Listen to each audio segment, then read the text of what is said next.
What things did you do as a kid that you now realize is extremely weird? 1. I used to eat tissues as a kid.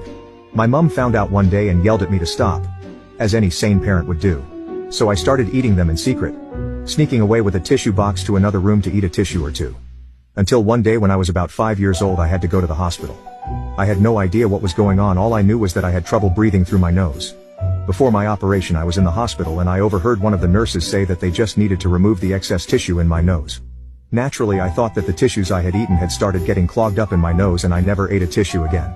I realized at 14 that it was muscle tissue in my nose and not the actual tissues I was eating. 2. When I was around 8 years old I liked the way clean towels tasted. Something I really enjoyed was putting a towel over a straw, and drinking Kool-Aid through it. My mother wasn't a fan of having white towels covered with red spots, so she put a stop to it pretty quick. 3. I used to stand in my bedroom window and try to stay as still as possible so the neighbors would think my parents had had a statue made of me. I would stand in different poses too, so they'd think there were multiple statues which my parents would rotate around the house. The way I saw it, only important people had statues built of them. I wanted the neighbors to know they lived near a pretty important guy. 4. Found a cat skull buried in the garden, pulled the teeth out and put them under my pillow for what I thought would be easy money.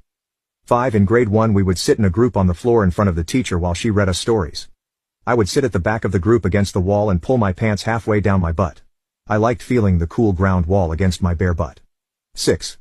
I would add several drops of Tabasco to my unsweetened iced tea. I called it Asian tea despite knowing Tabasco and Lipton were in no way Asian. I also didn't like it very much but made myself drink it so that I could understand the Asian community better. Asian friends I have now are still baffled at the connection I tried to make. 7. I used to eat mechanical pencil lead. No idea how I got into that habit but I think I enjoyed the crunchiness of it. Did it for a little while but showed it to a classmate and she immediately went to the teacher who then called my mom who scolded me and told me to stop. Goodbye 0.7 mm, you will be missed.